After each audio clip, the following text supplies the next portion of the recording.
ഞാനിങ്ങനെ phone scroll ചെയ്തതിന്റെ ഇടയിൽ കണ്ട ഒരു ടോപ്പിക്കാണ് കമ്മ്യൂണിക്കേഷൻ ആൻഡ് ഗോൾ സെറ്റിംഗ്. അപ്പോൾ നമുക്ക് ഇന്ന് ആ ഒരു ടോപ്പിക്കിനെ പറ്റി ഡിസ്കസ് ചെയ്യാം. എന്താണ് കമ്മ്യൂണിക്കേഷനും ഗോൾ സെറ്റിംഗും എന്ന്? ഇപ്പോൾ ഒരു കുട്ടിയുടെ ഡിഫിക്കൽട്ടി ചിലപ്പോൾ കമ്മ്യൂണിക്കേഷൻ ആയിരിക്കില്ല, തോട്ട് പ്രോസസ്സ് ചെയ്യാനുള്ള ഒരു ബുദ്ധിമുട്ടായിരിക്കാം.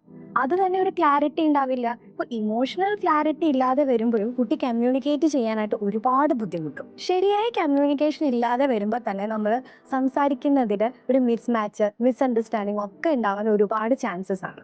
അപ്പോൾ ഇതിനൊക്കെ വേണ്ടിയിട്ട് ഒരു ഹെൽത്തി കമ്മ്യൂണിക്കേഷൻ സ്കില്ല്, അസർട്ടീവ്നെസ്, ഇതൊക്കെ നമുക്ക് പ്രൊവൈഡ് ചെയ്യാൻ പറ്റണം. ഇതൊക്കെ നമ്മൾ യൂട്ടിലൈസ് ചെയ്യുമോ? ഇനി നമുക്ക് ഗോൾ സെറ്റിങ്ങിനെ പറ്റി നോക്കാം. ഗോൾ സെറ്റിംഗ് എന്ന് പറയുമ്പോൾ ഒരു കുട്ടിയുടെ ഫ്യൂച്ചറിലേക്കുള്ള പ്രഷർ ആകരുത്.